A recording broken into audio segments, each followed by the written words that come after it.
Big பாஸ்க்கான இரண்டாவது promo இன்னைக்கு வெளியே இருக்கு. முதல் ப்ரொமோ அதை பார்க்குறப்ப நான் சொல்லியிருந்தேன், ஆரவை தூக்கி எறிஞ்சிட்டு ஓவியா வந்து ரெஃப்ரெஷ் ஆயிடுவாங்க அப்படிங்கிறத நான் சொல்லியிருந்தேன். இதான் நடக்கும் அப்படிங்கிறது, அது நடந்து விட்டது அப்படிங்கிறத இன்னைக்கு காட்டியிருக்காங்க.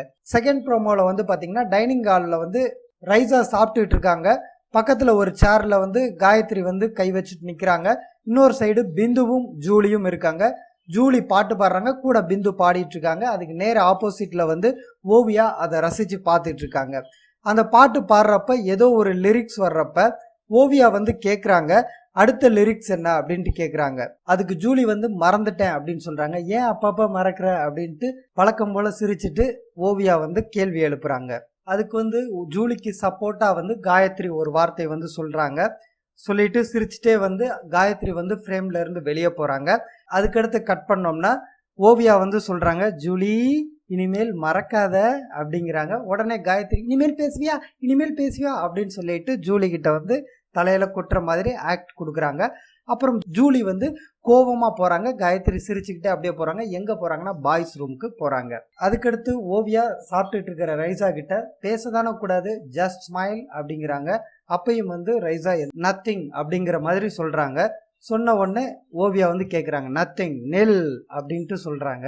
அதுக்கடுத்து பாய்ஸ் ரூம் கட் பண்ணா காட்டுறாங்க. பாய்ஸ் ரூம்ல போயிட்டு வழக்கம் போல வந்து கம்ப்ளைண்ட் வந்து கொடுக்குறாங்க. ஒரு பெட்ல வந்து சக்தி இருக்கா அப்படி, இன்னொரு பெட்ல ஆரவு, அதுக்கடுத்து வையாபுரி இருக்காங்க.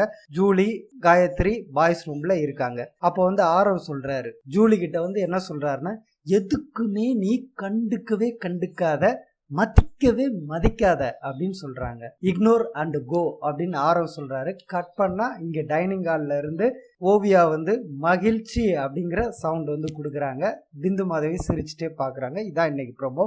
ஸோ ஓவியா முதல்ல இந்த வீட்டுக்குள்ள வர்றப்ப எந்த மாதிரி ஒரு ரெஃப்ரெஷ்னஸ் இருந்தாங்களோ இந்த ப்ரோமோல அந்த முகத்துல தெரியுது.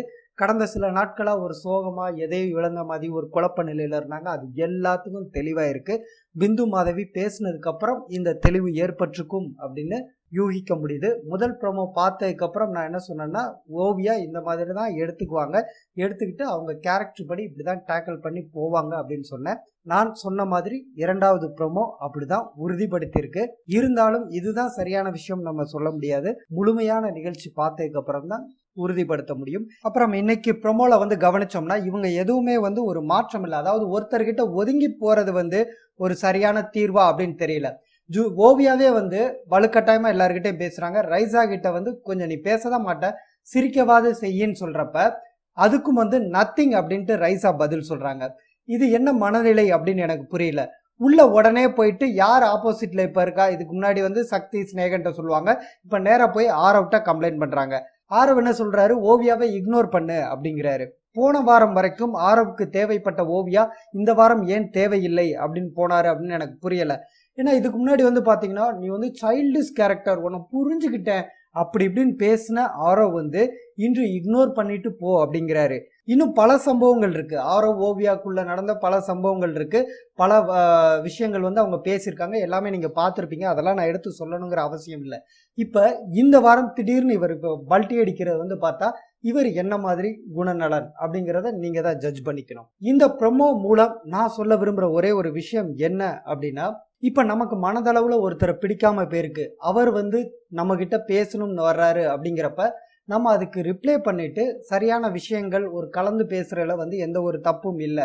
துஷ்டனை கண்டால் தூரப்போ அப்படிம்பாங்க. இவங்களுக்கு வந்து ஓவியா வந்து துஷ்டனா தெரியுறாங்க.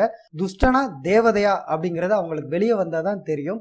ஓவியா கிட்ட என்ன நெகட்டிவ் அப்படின்னா வந்து எல்லாத்துலயுமே வந்து அவங்க எக்ஸ்ட்ரீமா போயிடுறாங்க. உதாரணத்துக்கு சொல்லணும் அப்படின்னா, ஜூலி வந்து திருந்தாது அப்படிங்கிற முடிவை சனிக்கிழமை எடுத்திருந்தாங்க. ஆனா ஞாயிற்றுக்கிழமை ஜூலி வந்து பக்கத்துல உட்காந்து பேசுறப்ப கிஸ் பண்றப்ப அப்படின்னு அவ்வளவு எக்ஸ்பிரஷன், ஒரு குழந்தையாவே மாறிட்டாங்க ஓவியா. அந்த அளவுக்கு அதுதான் அவங்களோட குணம். இதை வந்து யாருமே க்ளோஸா வாட்ச் பண்ணல, புரிஞ்சுக்கல அப்படிங்கிறது வந்து வேதனை. பக்கத்துல இத்தனை நாட்கள் வாழ்ந்திருக்காங்க, வாழ்ந்தும் ஓவியாவை புரிந்து கொள்ளலை அப்படிங்கிறது வேதனை.